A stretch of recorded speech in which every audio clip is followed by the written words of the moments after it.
இப்போ எப்படி நம்ம வந்து டெலிட் பண்ண டேட்டா பேஸை ரீஸ்டோர் பண்ணலாம் அப்படின்றது பார்க்கலாம். இது வந்து 2 டைப்பாக பண்ணணும். ஒன்று வந்து .bak ஃபைலை நம்ம வந்து ரீஸ்டோர் பண்ணலாம். இன்னொன்று வந்து SQL query வந்து SQL queryயில் பேக்கப் எடுத்துருக்கோம் நம்ம, அதே வந்து நம்ம வந்து ரீஸ்டோர் பண்ணலாம். ஸோ ஃபஸ்ட்டு வந்து நான் .bak ஃபைலை ரீஸ்டோர் பண்ணுறேன். ரொம்ப சிம்பிள்.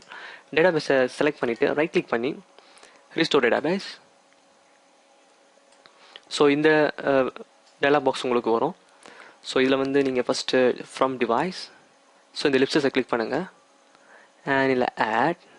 ஸோ என்னோடய இ ட்ரைவில் என்னுடைய பேக்கப் நான் எடுத்து வச்சுருக்கேன். Right, .bak click okay. Select பண்ணிவிட்டு ஓகே கொடுங்க. அண்ட் உங்களுக்கு ஆட்டோமேட்டிக்காக செலக்ட் ஆகிருக்கும். எனக்கு டேட்டா பேஸ் தேடல் அப்படின்னு ஆட்டோமேட்டிக்காக வந்துடும். என்னுடைய டேட்டா பேஸ் நேம் நான் பேக்கப் எடுத்து வச்சுருக்கிறது. கீழே வந்தீங்கன்னா ஓகே.